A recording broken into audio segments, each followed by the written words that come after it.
En 1847, 4 hommes parfaitement identiques ont terrorisé la bourgeoisie lyonnaise par leur capacité à se trouver simultanément en plusieurs endroits différents, défiant toute logique physique et semant la panique dans une société qui croyait encore aux certitudes de la raison. Ce qui s'est passé ensuite a remis en question la nature même de l'identité humaine et a révélé l'une des conspirations criminelles les plus sophistiquées de l'histoire française. Avant de plonger dans cette histoire troublante qui a secoué Lyon au milieu du 19e siècle, n'oubliez pas de vous abonner à notre chaîne et dites-nous en commentaire de quelle ville vous nous écoutez. Nous adorons savoir d'où viennent nos auditeurs passionnés de mystères historiques. L'affaire des frères Beaumont allait prouver que parfois, les criminels les plus terrifiants sont ceux qui peuvent vous faire douter de vos propres yeux. Lyon, en cette année 1847, vivait une période de transformation industrielle intense. La monarchie de juillet de Louis-Philippe touchait à sa fin, et la bourgeoisie manufacturière prospérait grâce à l'industrie textile qui faisait la réputation de la ville. Les soieries lyonnaises étaient exportées dans toute l'Europe, attirant des investisseurs, des négociants et des aventuriers de toute nationalité. La situation politique française traversait une période d'instabilité croissante. Les idées libérales et républicaines fermentaient dans les salons bourgeois, tandis que la monarchie constitutionnelle de Louis-Philippe perdait progressivement le soutien des classes moyennes. Cette effervescence politique créait un climat de méfiance et d'opportunisme où les nouveaux venus pouvaient facilement exploiter les inquiétudes et les ambitions de la société lyonnaise. L'économie lyonnaise connaissait un essor sans précédent, alimenté par l'expansion du chemin de fer, qui reliait désormais la ville à Paris et à Marseille. Cette révolution des transports avait transformé Lyon en plaque tournante commerciale majeure, attirant capitaux et spéculateurs de toute l'Europe. Les fortunes se faisaient et se défaisaient rapidement, créant une atmosphère d'instabilité financière propice aux escroqueries sophistiquées. La presqu'île, cœur commercial de Lyon, grouillait d'activité. Les banquiers installés rue de la République côtoyaient les négociants en soie de la rue Mercière, tandis que les nouveaux riches industriels construisaient leurs hôtels particuliers sur les pentes de la Croix-Rousse. Cette effervescence économique créait un environnement parfait pour ceux qui savaient exploiter la cupidité et l'ambition des hommes d'affaires. Les bouleversements sociaux de l'époque facilitaient également l'intégration de nouveaux venus aux origines douteuses. La multiplication des faillites et des reconversions professionnelles rendait les parcours individuels moins traçables, permettant à des individus habiles de construire des identités fictives crédibles. Les registres d'état civil, encore mal coordonnés entre les différentes régions françaises, offraient de nombreuses possibilités de falsification pour qui maîtrisait les rouages administratifs. Dans ce contexte d'effervescence et d'incertitude, la société lyonnaise était particulièrement vulnérable aux manipulations de criminels suffisamment sophistiqués pour exploiter ces failles systémiques. L'appât du gain rapide et la soif de reconnaissance sociale aveuglaient souvent les bourgeois sur les véritables intentions de leurs nouveaux partenaires d'affaires. C'est dans ce contexte que débarqua à Lyon, en mars 1847, une famille de négociants prétendument originaires d'Alsace. Auguste Beaumont, patriarche de 52 ans, se présenta aux autorités avec des lettres de recommandation de banquiers strasbourgeois et des projets d'investissement dans l'industrie textile. Sa femme, Marguerite Beaumont, femme austère et discrète, l'accompagnait avec leurs 4 fils, Émile, Jules, Henri et Auguste Junior. Les 4 jeunes hommes, âgés de 28 ans, présentaient une ressemblance si parfaite qu'elle en devenait troublante. Même taille, même corpulence, même cheveux châtains, mêmes yeux noisettes, même façon de se tenir et de gesticuler. Quand ils parlaient, leur voix avait exactement le même timbre, le même accent alsacien léger que leur père. La famille loua un élégant appartement place Bellecour et s'installa rapidement dans le cercle des notables lyonnais. Auguste Senior adhéra à la chambre de commerce et commença à nouer des relations avec les principales maisons de soierie. Ses fils, présentés comme ses associés dans l'entreprise familiale, se répartirent les secteurs d'activité. Émile s'occupait des relations bancaires, Jules des transports et de la logistique, Henri des relations sociales et de la clientèle, Auguste Junior de la correspondance et de la comptabilité. Leur intégration fut remarquablement rapide. En quelques semaines, ils étaient invités dans les salons bourgeois, consultés sur les affaires commerciales et sollicités pour leurs conseils sur les investissements. Leur connaissance du marché textile semblait impressionnante pour des nouveaux venus et leur capital leur permettait de participer à des opérations financières importantes. Mais certains observateurs attentifs commençaient à remarquer des détails troublants. Madame Célestine Dubois, épouse d'un banquier influent, confia à ses amis que quelque chose dans le comportement des 4 frères la mettait mal à l'aise. Ils se ressemblent trop pour être naturels. Quand l'un parle, les autres approuvent exactement au même moment, comme s'ils avaient répété leur conversation. Monsieur Édouard Lafarge, négociant en soieries établi rue Mercière, nota également des bizarreries dans leurs connaissances. Ces Alsaciens en savent beaucoup trop sur nos affaires locales. Émile m'a posé des questions très précises sur des contrats que nous n'avons discutés qu'en privé avec nos partenaires habituels. L'été 1847 apporta les premières chaleurs et les premiers incidents vraiment inquiétants. Le 15 juillet 1847, lors d'une réunion de la Chambre de commerce consacrée aux prévisions de récolte de vers à soie, se produisit un événement qui allait ébranler les certitudes de l'élite lyonnaise sur la nature même de la réalité. La séance, présidée par M. Charles Bertrand, rassemblait une trentaine des plus importants négociants et industriels de Lyon. L'ordre du jour portait sur des informations confidentielles concernant les récoltes de cocon en Provence et en Italie, données cruciales pour anticiper les fluctuations de prix des soies grèges. Vers 10 heures du matin, plusieurs participants remarquèrent la présence d'Émile Beaumont dans l'assemblée. Il était assis au 3e rang, vêtu d'un costume sombre et prenait des notes avec attention. Sa présence était parfaitement légitime puisque son père était membre de la Chambre et que les associés familiaux pouvaient assister aux réunions. Mais voici où l'affaire devient incompréhensible. Au même moment, 3 autres témoins dignes de foi situaient Émile Beaumont en des lieux totalement différents de Lyon. Monsieur Antonin Chevrier, directeur de la Banque de Lyon, jura avoir eu un entretien d'1 heure avec Émile dans ses bureaux, rue de la République, de 9h30 à 10h30, pour discuter d'un prêt commercial. Chevrier décrivit avec précision le costume sombre qu'Émile portait ce jour-là et se souvenait parfaitement de détails techniques de leur conversation. Monsieur Gustave Parmentier, transporteur établi quai de Saône, affirma avoir reçu la visite d'Émile entre 10h et 10h45 pour organiser l'expédition de marchandises vers Marseille. Parmentier insista sur le fait qu'Émile connaissait parfaitement les contraintes logistiques de son entreprise et qu'ils avaient conclu un accord précis sur les tarifs.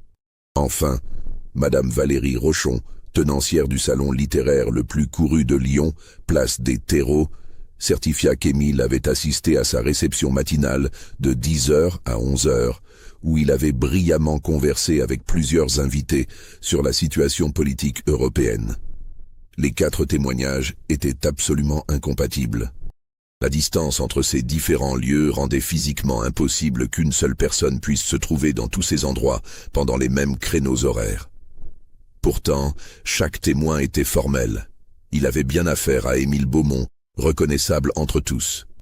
Ce qui rendait l'affaire encore plus troublante, c'est que chaque interlocuteur rapportait des conversations détaillées et cohérentes avec Émile. Le banquier Chevrier avait discuté de garanties financières complexes. Le transporteur Parmentier avait négocié des clauses contractuelles précises. Madame Rochon avait échangé sur des sujets intellectuels variés. Chaque conversation révélait une connaissance approfondie du domaine concerné et une personnalité cohérente. Lors de la pause de la réunion de la Chambre de commerce, plusieurs participants interrogèrent Émile sur ses activités matinales. Ses réponses furent parfaitement naturelles. Il confirma avoir rencontré le banquier Chevrier, évoqua ses discussions avec le transporteur Parmentier et mentionna même des détails de la réception de Madame Rochon.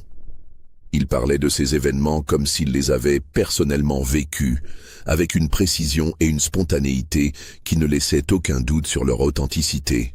« J'ai effectivement eu une matinée très chargée », déclara Émile avec un sourire. « Les affaires nous obligent parfois à multiplier les rendez-vous, mais c'est le prix du succès commercial. » Personne n'osa exprimer ouvertement ses doutes, mais un malaise palpable s'installait. Comment un homme pouvait-il être simultanément en 4 endroits différents et se souvenir avec précision de conversations qu'il était physiquement impossible d'avoir toutes menées? Dans les jours qui suivirent, des rumeurs commencèrent à circuler dans les cercles bourgeois lyonnais. On parlait à voix basse d'événements étranges, de témoignages contradictoires, de la famille Beaumont et de leurs mystérieuses capacités. Mais personne ne voulait paraître ridicule en évoquant ouvertement des faits qui défiaient la logique. L'inquiétude grandit lorsque des incidents similaires commencèrent à se multiplier, impliquant tour à tour chacun des 4 frères.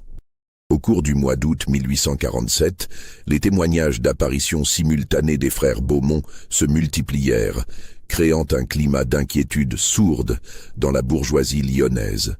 Les conversations de salon tournaient de plus en plus autour de ces bizarreries qu'on n'osait pas encore qualifier d'impossibles.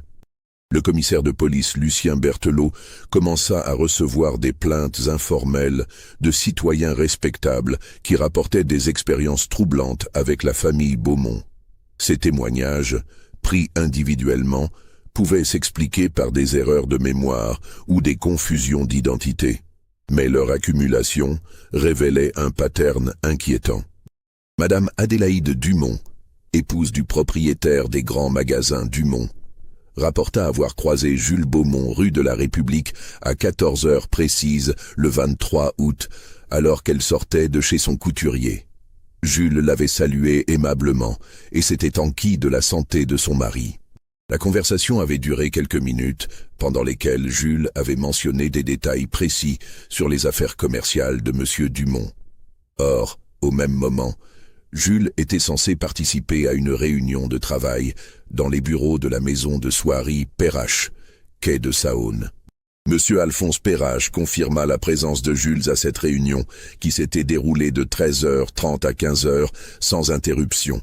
Perrache décrivit même la contribution active de Jules aux discussions techniques sur les nouveaux procédés de teinture. Le pharmacien Théodore Vignon signala une expérience similaire avec Henri Beaumont. Le 28 août, Henri était venu acheter des produits pour soigner une indisposition de sa mère. La transaction avait eu lieu vers 16h et Vignon se souvenait parfaitement de leur conversation sur les propriétés médicinales de diverses préparations. Mais M. Étienne Grasset, maître d'école, affirmait avoir discuté avec Henri au même moment dans la cour de l'école communale, où Henri était venu s'informer sur les programmes d'enseignement pour les fils d'ouvriers. Leur entretien avait porté sur les méthodes pédagogiques et les besoins éducatifs de la classe laborieuse, sujets sur lesquels Henri avait démontré une connaissance surprenante. Ces témoignages contradictoires commençaient à créer une atmosphère de suspicion et d'inquiétude. Les bourgeois lyonnais, habitués aux certitudes du commerce et de l'industrie, se trouvaient confrontés à des phénomènes qui remettaient en question leur compréhension de la réalité. Le banquier Chevrier convoqua une réunion informelle de ses confrères pour discuter de ce qu'il appelait la situation Beaumont. Dans le salon privé de son hôtel particulier, 8 des plus influents financiers et négociants de Lyon se retrouvèrent pour partager leurs expériences troublantes. « Messieurs, » déclara Chevrier en ouvrant la séance, « nous sommes confrontés à un problème qui dépasse nos compétences habituelles. Cette famille alsacienne présente des caractéristiques qui défient notre entendement. Il est temps d'examiner collectivement ce qui se passe vraiment. » Les témoignages recueillis cette soirée révélèrent l'ampleur du phénomène. Chaque participant avait vécu des expériences similaires. Conversation détaillée avec un frère Beaumont qui se révélait simultanément présent ailleurs selon d'autres témoins également fiables. Monsieur Paul Merlieu, propriétaire de filature, raconta avoir passé une soirée entière avec Auguste Junior lors d'un dîner chez des amis communs. Auguste avait brillé par ses connaissances en politique économique et ses analyses des marchés européens. Pourtant, le lendemain, 3 personnes distinctes, jurait avoir vu Auguste Junior dans 3 établissements différents pendant les mêmes heures. Ce qui me trouble le plus, confia Merlieu, c'est que nos conversations étaient parfaitement naturelles et cohérentes. Auguste Junior ne donnait aucun signe de nervosité ou d'artifice. Il semblait parfaitement à l'aise et maître de ses propos. Et Monsieur Fernand l'Allemand, négociant en soierie, apporta un élément nouveau à l'analyse. J'ai remarqué que les frères Beaumont possèdent des connaissances étonnamment précises sur nos affaires privées. Émile m'a mentionné des détails sur mes négociations avec des fournisseurs italiens que seuls mes associés les plus proches sont censés connaître. Cette observation déclencha une série de révélations troublantes. Chaque participant confirma que les frères Beaumont démontraient une connaissance approfondie de leurs affaires personnelles et professionnelles qui dépassait largement ce qu'ils auraient pu apprendre par les canaux officiels. Jules connaissait les difficultés financières secrètes de certaines familles. Henri était au courant de disputes commerciales qui n'avaient été évoquées qu'en privé. Auguste Junior maîtrisait des informations sur les stratégies d'investissement que les banquiers gardaient confidentielles. Il y a quelque chose de profondément malsain dans cette situation, déclara le banquier Chevrier. Ces hommes nous observent, nous étudient et utilisent leurs connaissances d'une manière qui me paraît menaçante pour nos intérêts. La réunion se termina par la décision de mener une surveillance discrète de la famille Beaumont. Les participants convinrent de documenter systématiquement leurs interactions avec les 4 frères et de comparer leurs observations pour identifier la nature exacte du problème. Cette surveillance révélerait bientôt que les capacités troublantes des frères Beaumont n'étaient que la partie visible d'une entreprise criminelle, d'une sophistication inouïe. Les observations coordonnées de la bourgeoisie lyonnaise révélèrent rapidement que les frères Beaumont opérait selon un système d'une complexité diabolique. Monsieur Chevrier organisa ses confrères en équipe de surveillance discrète, chacune chargée de documenter les activités d'un frère particulier. L'équipe surveillant Émile découvrit qu'il maintenait un emploi du temps qui semblait défier les lois physiques. Le matin du 12 septembre, ils l'observèrent, quittant l'appartement familial place Bellecour à 8 heures précises, vêtu d'un costume brun et portant une serviette en cuir noir. À 8h45, il était vu entrant dans les bureaux de la Banque de Lyon rue de la République.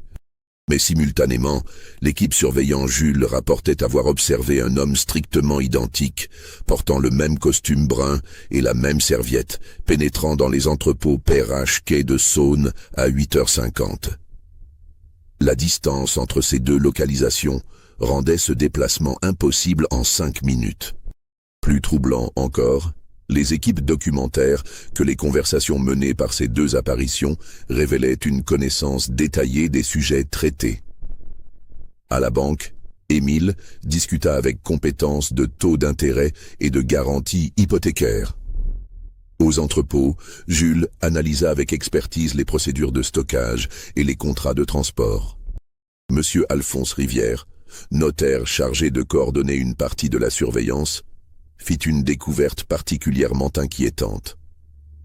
En observant les frères depuis la fenêtre de son étude, il remarqua qu'ils utilisaient un système de signaux subtils pour communiquer à distance. Ils échangent des informations par des gestes à peine perceptibles, rapporta Rivière à ses collègues. Un mouvement de main, un ajustement de cravate, une façon particulière de tenir leur chapeau. Ces signaux semblent transmettre des messages complexes sans qu'aucune parole ne soit échangée. Cette observation conduisit à la découverte d'un réseau de communication sophistiqué.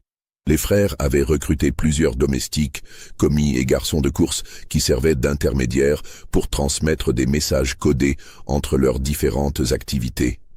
Ces messagers étaient payés pour mémoriser et répéter des informations précises, créant un système de renseignement qui couvrait l'ensemble de Lyon. Le jeune Armand Petit, apprenti chez un libraire, fut surpris transportant des notes cryptées entre les différents lieux fréquentés par les frères. Interrogé discrètement par Monsieur Rivière, le garçon révéla qu'il recevait 1 franc par message livré, somme considérable pour un apprenti, en échange de sa discrétion absolue. Les messieurs alsaciens m'ont expliqué qu'ils géraient des affaires importantes et que la rapidité de leur communication était essentielle à leur succès, raconta Armand. Ils m'ont fait jurer de ne jamais révéler le contenu de leurs messages, ni même le fait que je travaillais pour eux. L'analyse de ces messages, interceptés par la surveillance bourgeoise, révéla un système de collecte d'informations d'une ampleur stupéfiante. Les frères documentaient systématiquement les habitudes, les vulnérabilités financières, les secrets familiaux et les faiblesses morales de tous les notables lyonnais. Un message intercepté le 18 septembre contenait des informations détaillées sur M. Dumont. Sujet D. Difficulté de trésorerie masquée par emprunt croisé. Épouse ignore situation réelle. Fils aîné, fréquente maison de jeux clandestine. Vulnérable au chantage sur réputation familiale. Recommande approche par canal social plutôt que commercial. Un autre message concernait Madame Rochon. Sujet R. Salon littéraire façade pour activité politique républicaine. Correspondance secrète avec exilés parisiens. Craint surveillance gouvernementale. Exploitable via menace de dénonciation aux autorités. Ces découvertes révélaient que les frères Beaumont n'étaient pas de simples négociants, mais des opérateurs spécialisés dans l'acquisition et l'exploitation d'informations compromettantes. Leur capacité à se trouver simultanément en plusieurs endroits leur permettait de collecter des renseignements à une vitesse et avec une efficacité impossible pour des individus ordinaires. Si cette histoire vous donne des frissons, likez la vidéo et dites-nous en commentaire ce que vous pensez qu'il va se passer. Vos théories nous intéressent toujours. Monsieur Chevrier convoqua une nouvelle réunion d'urgence pour analyser ces découvertes alarmantes. « Messieurs, déclara-t-il d'une voix grave, nous ne sommes plus face à des bizarreries inexplicables, mais à une menace concrète pour nos familles et nos entreprises. Cette soi-disant famille alsacienne opère un système d'espionnage commercial et personnel qui vise manifestement à nous exploiter. La décision fut prise de contacter discrètement les autorités policières pour signaler leurs soupçons. Mais les preuves restant fragiles, comment expliquer à un commissaire que 4 frères pouvaient se trouver simultanément en plusieurs endroits? Comment présenter des témoignages qui défiennent les lois physiques élémentaires? C'est alors que se produisit l'événement qui allait transformer les soupçons en certitudes terrifiantes. Le 25 septembre 1847, la famille Dumont fut victime du cambriolage le plus troublant de l'histoire de Lyon. Les malfaiteurs pénétrèrent dans l'hôtel particulier pendant que la famille assistait à l'opéra, démontrant une connaissance parfaite des habitudes domestiques et des mesures de sécurité. Le coffre-fort personnel de M. Dumont fut ouvert sans effraction, suggérant que les cambrioleurs possédaient la combinaison secrète que seul le propriétaire et son épouse étaient censés connaître. Plus déconcertant encore, les voleurs sélectionnèrent avec précision les objets les plus précieux tout en ignorant des bijoux de valeur inférieure qui auraient été plus faciles à transporter. Ils ont pris exactement ce qu'il fallait prendre, confia Dumont à ses amis lors d'une réunion de crise. Mes actions dans la compagnie de navigation, les contrats d'assurance de mes filatures et surtout, sa voix se brisa. Ils ont emporté des documents privés qui pourraient ruiner ma réputation s'ils étaient rendus publics. Madame Dumont révéla un détail particulièrement troublant. Pendant le cambriolage, notre femme de chambre a surpris un homme dans le bureau de mon époux. Elle l'a parfaitement reconnu. C'était Henri Beaumont. Mais voici ce qui me glace le sang. Henri était assis à côté de nous dans notre loge à l'opéra, au moment exact où notre domestique prétend l'avoir vu chez nous. Cette impossibilité physique laissait les victimes dans un état de confusion qui dépassait la simple colère. Comment accuser un homme qui possédait un alibi parfait, confirmé par des dizaines de témoins respectables?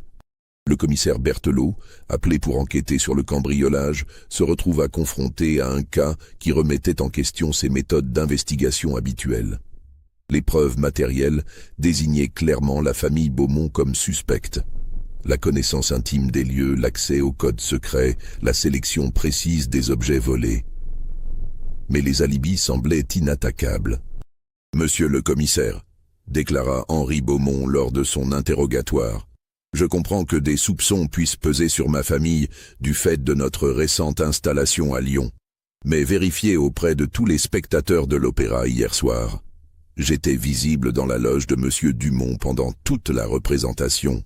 Comment aurais-je pu simultanément me trouver chez lui? L'enquête révéla effectivement qu'Henri avait été vu et salué par de nombreuses personnes pendant la soirée d'opéra. Sa présence était documentée de façon irréfutable. Pourtant, la domestique maintenait formellement sa reconnaissance du cambrioleur. Cette affaire déclencha une panique sourde dans la bourgeoisie lyonnaise. Si les frères Beaumont pouvaient commettre des crimes tout en maintenant des alibis parfaits, aucune famille n'était à l'abri de leurs agissements. Les jours suivants apportèrent de nouveaux incidents qui confirmèrent les pires craintes. Monsieur Perrache découvrit que des informations confidentielles sur ses négociations commerciales avaient été divulguées à ses concurrents. Madame Rochon reçut une lettre anonyme menaçant de révéler ses activités politiques secrètes si elle ne versait pas une somme considérable. Le pharmacien Vignon constata que sa clientèle fortunée était approchée par des individus qui connaissaient leurs problèmes de santé intime et leur proposaient des traitements discrets contre rémunération. Ces individus ressemblaient étrangement aux frères Beaumont, mais les témoignages restaient contradictoires sur leur identité exacte. L'étau se resserre autour des mystérieux frères alsaciens. Mais comment prouver l'impossible? Continuez à écouter pour découvrir comment cette affaire extraordinaire va se résoudre et n'hésitez pas à partager vos théories dans les commentaires. Monsieur Chevrier comprit que la situation nécessitait une intervention plus organisée. Il contacta discrètement Monsieur Hippolyte Meunier, ancien inspecteur de police reconverti dans les enquêtes privées, pour mener une investigation professionnelle sur la famille Beaumont. Meunier était un homme méthodique qui avait résolu plusieurs affaires délicates impliquant des escroqueries sophistiquées. Sa réputation d'intégrité et de discrétion en faisait le choix idéal pour élucider ce mystère sans créer de scandale public. Monsieur Chevrier, déclara Meunier après avoir étudié les témoignages, ce que vous me décrivez défie effectivement la logique ordinaire. Mais mon expérience m'a appris que les criminels les plus dangereux sont souvent ceux qui exploitent nos assumptions sur la réalité. Laissez-moi quelques semaines pour observer cette famille selon mes méthodes. L'enquête de Meunier allait révéler la véritable nature de l'entreprise criminelle la plus sophistiquée du siècle. L'enquête de Meunier commença par une surveillance continue et méthodique de l'appartement des Beaumont place Bellecour. Contrairement aux observations ponctuelles menées par les bourgeois lyonnais, l'ancien inspecteur organisa une surveillance permanente qui couvrait tous les accès de l'immeuble. Sa première découverte fut révélatrice. Les 4 frères ne sortaient jamais simultanément de l'appartement. Quand l'un quittait le domicile familial, les 3 autres restaient invisibles pendant plusieurs heures. Cette observation contredisait les nombreux témoignages de présence simultanée dans différents quartiers de Lyon. Meunier recruta 3 assistants expérimentés pour étendre sa surveillance. Ancien militaire, il appliqua des techniques d'observation tactique qui révélèrent rapidement la sophistication de la tromperie. Le 15 octobre 1847, l'enquêteur mit en place un test décisif. Il fit circuler discrètement l'information qu'un riche marchand italien allait exposer une collection de bijoux précieux lors d'une réception privée prévue le 20 octobre. Cette information fictive fut diffusée uniquement auprès de personnes que les frères Beaumont avaient l'habitude de fréquenter. Simultanément, Meunier organisa une surveillance renforcée de la famille pour documenter leur réaction à cette fausse opportunité. Les résultats dépassèrent ses attentes. Dès le 16 octobre, ses assistants observèrent une activité inhabituelle autour de l'appartement des Beaumont. Des messagers se succédaient à intervalles réguliers et les frères semblaient tenir des réunions prolongées dans leur salon. Plus révélateur encore, Meunier constata que les frères commençaient à s'informer sur l'hôtel particulier du supposé marchand italien, ses habitudes, ses domestiques et ses mesures de sécurité. Ces renseignements étaient collectés avec une méthode qui trahissait une expérience criminelle considérable. Le 18 octobre, Meunier fit une découverte capitale. En observant l'immeuble depuis un café de la place Bellecour, il remarqua qu'Auguste Junior quittait l'appartement par l'entrée principale à 9 heures du matin, vêtu d'un costume gris et portant une canne à pommeau d'argent. 20 minutes plus tard, un homme rigoureusement identique, même costume, même canne, même démarche, sortait du même immeuble par une sortie de service donnant sur une ruelle adjacente. Cet homme se dirigeait vers une destination différente de celle qu'avait prise le premier. Cette observation révéla que les frères utilisaient des sorties multiples pour créer l'illusion de déplacement simultané. Mais elle soulevait une question plus troublante. Comment deux personnes identiques pouvaient-elles porter exactement les mêmes vêtements et accessoires? Meunier intensifia sa surveillance et découvrit la réponse à cette énigme. Les frères possédaient plusieurs exemplaires identiques de chaque tenue vestimentaire. Costume, chapeau, chaussures, canne, montre. Tout était dupliqué en 4 exemplaires parfaitement semblables. Cette duplication s'étendait aux accessoires les plus fins. Même boutons de manchette, même épingles de cravate, même pochettes brodées. Leur souci du détail atteignait une perfection maniaque qui rendait leur identification individuelle pratiquement impossible. Mais la découverte la plus choquante vint de l'observation de leur technique de communication. Meunier découvrit que les frères avaient développé un système de partage d'informations d'une sophistication diabolique. En surveillant leurs déplacements pendant plusieurs jours, l'enquêteur constata qu'ils faisaient des haltes régulières dans des endroits apparemment anodins. La Fontaine, place des Jacobins, un banc particulier des jardins de l'hôtel de ville, l'arrière d'une librairie rue Mercière. Ces lieux servaient de boîte aux lettres où ils déposaient et récupéraient des messages codés. Plus troublant encore, Meunier observa qu'il rencontrait régulièrement les mêmes individus. Armand Petit, le jeune apprenti libraire, mais aussi Félicie Rousseau, une blanchisseuse qui travaillait pour plusieurs familles bourgeoises, et Théophile Morvan, un commis aux écritures employé par diverses maisons de commerce. Ses complices ne se contentaient pas de transmettre des messages. Ils fournissaient aux frères des informations détaillées sur les habitudes, les finances et les secrets des familles qu'ils servaient. Félicie connaissait les horaires exacts des domesticités et pouvait signaler quand les maisons étaient vulnérables. Théophile avait accès aux documents commerciaux et pouvait révéler les faiblesses financières des entreprises. L'ampleur de ce réseau d'espionnage expliquait comment les frères possédaient des connaissances si précises sur la vie privée des notables lyonnais. Ils avaient systématiquement recruté des employés de confiance qui leur fournissaient un flux constant d'informations compromettantes. Le 19 octobre, Meunier décida de tendre un piège pour forcer les frères à révéler leur véritable méthode. Il engagea un comédien expérimenté, M. Anatole Girard, pour se faire passer pour le mystérieux marchand italien et organiser la fausse réception avec les bijoux. L'appartement choisi pour cette mise en scène appartenait à un ami de Meunier, M. Édouard Colombier, qui avait accepté de participer à l'opération. L'appartement fut préparé avec soin. De faux bijoux furent exposés dans un coffre dont la combinaison était volontairement simple, et des cachettes d'observation furent aménagées pour permettre à Meunier et ses assistants de documenter toute tentative d'effraction. Le piège fonctionna au-delà des espérances de l'enquêteur. Dans la nuit du 20 au 21 octobre, 3 cambrioleurs pénétrèrent dans l'appartement avec une précision qui révélait une connaissance parfaite des lieux. Ils se dirigèrent directement vers le coffre, l'ouvrirent sans hésitation, et sélectionnèrent les objets les plus précieux avec une expertise manifeste. Meunier et ses assistants, cachés dans des placards aménagés, purent observer et identifier formellement les cambrioleurs. Il s'agissait d'Émile, Jules et Henri Beaumont. Leurs mouvements étaient parfaitement coordonnés, comme s'ils avaient répété leur intervention de nombreuses fois. Mais l'aspect le plus révélateur de l'opération fut la découverte de leur méthode pour créer des alibis. Pendant que 3 frères commettaient le cambriolage, Auguste Junior assistait ostensiblement à une soirée musicale chez Madame Dubois, où il se faisait remarquer par sa conversation brillante et sa présence sociale active. Au cours de cette soirée, Auguste Junior mentionna à plusieurs reprises ses frères et leurs activités de la soirée.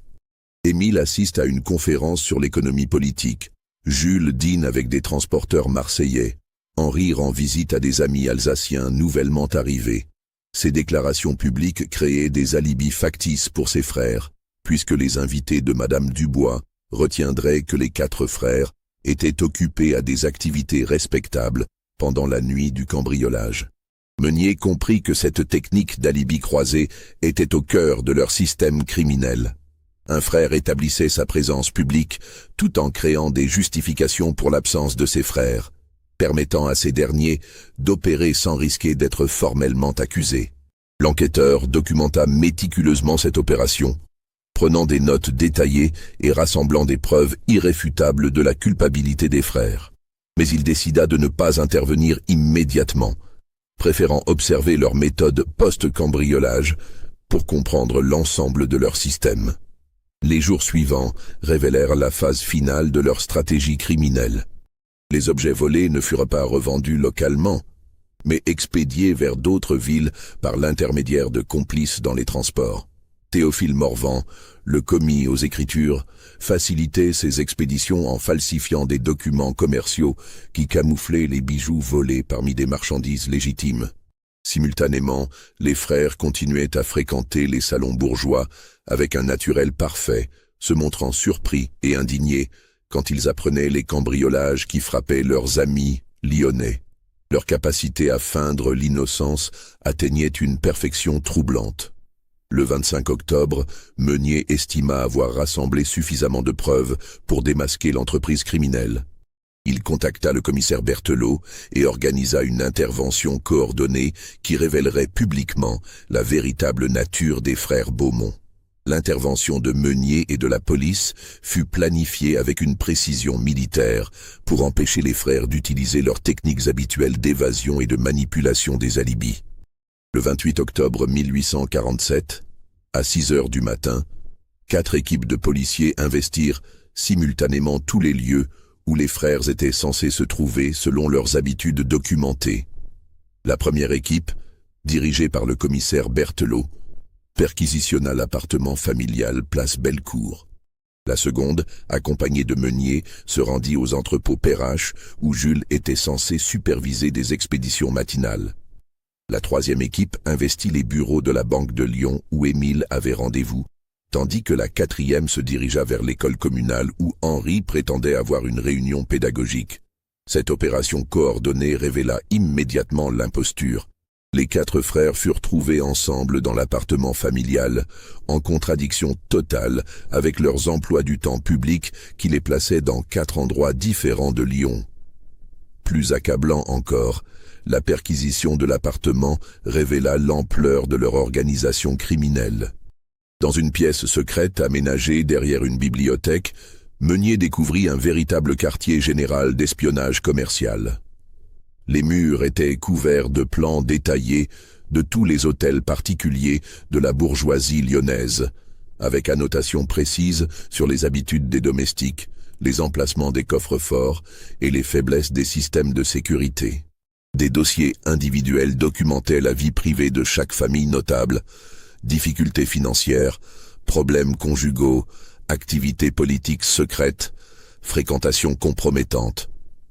C'est un arsenal d'informations qui leur permettait de choisir leurs victimes et leurs méthodes d'attaque, expliqua Meunier au commissaire Berthelot.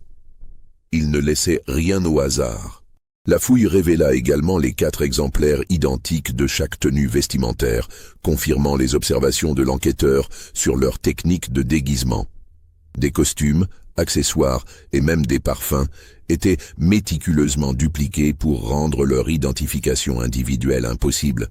Mais la découverte la plus troublante fut un journal de bord détaillé de leurs opérations, tenu par Auguste Senior, qui révélait que la famille menait des activités criminelles similaires depuis plus de 10 ans dans différentes villes européennes. Nous avons opéré à Strasbourg, Mulhouse, Dijon et Mâcon avant Lyon, avoua Auguste Senior lors de son interrogatoire. Notre méthode consiste à nous installer dans une communauté bourgeoise prospère, à gagner sa confiance pendant plusieurs mois, puis à exploiter systématiquement les informations que nous avons collectées. Le patriarche révéla que ses fils n'étaient pas réellement quadruplés, mais avaient été entraînés depuis l'enfance à adopter des apparences et des manières identiques. Nous avons passé des années à harmoniser leurs gestes, leurs voix, leurs expressions. Cette ressemblance parfaite est le fruit d'un travail acharné, pas d'un accident de la nature. Cette révélation expliquait enfin comment 4 hommes distincts pouvaient présenter une identité si parfaitement similaire qu'elle trompait même les observateurs les plus attentifs. Les confessions des frères révélèrent l'ampleur de leur crime lyonnais. Au cours de leurs 8 mois d'activité, ils avaient volé pour plus de 150 000 francs de bijoux, documents et espèces. Plus grave encore, ils avaient extorqué 75 000 francs supplémentaires par chantage, exploitant les secrets qu'ils avaient découverts sur leurs victimes. Nous ne nous contentions pas de voler, admit Émile lors de son interrogatoire. Nous utilisions nos connaissances pour contraindre nos victimes à nous verser de l'argent en échange de notre silence sur leurs affaires compromettantes. Henri révéla que plusieurs familles lyonnaises avaient payé des sommes considérables pour éviter que leurs secrets ne soient révélés. Madame Rochon nous versait 500 francs par mois pour que nous ne dénoncions pas ses activités républicaines. Monsieur Dumont payait 300 francs pour protéger la réputation de son fils joueur. Ces révélations créèrent un scandale qui ébranla profondément la société lyonnaise. Les victimes découvraient non seulement qu'elles avaient été systématiquement espionnées et exploitées, mais que leurs secrets les plus intimes étaient documentés dans les archives criminelles de la famille Beaumont. Le procès, qui s'ouvrit en janvier 1848, attira une attention considérable dans toute la France. Les méthodes des frères Beaumont étaient si novatrices qu'elles remirent en question les pratiques policières et judiciaires traditionnelles. Cette histoire extraordinaire touche à sa fin. Mais que pensez-vous de ces méthodes criminelles révolutionnaires? Auriez-vous pu démasquer leur supercherie? Dites-le nous en commentaire. Abonnez-vous pour d'autres mystères historiques français et partagez cette histoire avec ceux qui aiment les énigmes du passé. Maître François Duclos, l'avocat de la défense, tenta d'argumenter que ses clients avaient développé des techniques d'escroquerie sans équivalent, mais qu'ils n'avaient jamais utilisé la violence physique contre leurs victimes. « Messieurs les jurés, déclara-t-il, mes clients sont certes coupables de tromperie et de vol, mais leurs méthodes révèlent une intelligence criminelle qui mérite d'être étudiée plutôt que simplement punie. Ils ont exploité les failles de notre société sans verser une goutte de sang. » Mais le procureur, maître Alphonse Carnot, souligna que la sophistication des crimes rendait leurs auteurs d'autant plus dangereux pour l'ordre social. Ces hommes ont transformé la tromperie en science exacte, argumenta-t-il. Leur capacité à exploiter la confiance et à manipuler les perceptions représente une menace existentielle pour toute société civilisée. Si de telles méthodes restaient impunies, aucun citoyen ne pourrait plus faire confiance aux apparences. Le jury délibéra pendant 3 jours avant de rendre un verdict de culpabilité sur tous les chefs d'accusation. Auguste Senior fut condamné à 20 ans de travaux forcés pour direction d'entreprise criminelle. Ses 4 fils reçurent chacun 15 ans de prison, avec interdiction de séjour dans le département du Rhône après leur libération. Marguerite Beaumont, dont la complicité n'avait pu être formellement établie, fut acquittée mais expulsée de Lyon, avec interdiction d'y revenir. Les complices reçurent des peines plus légères.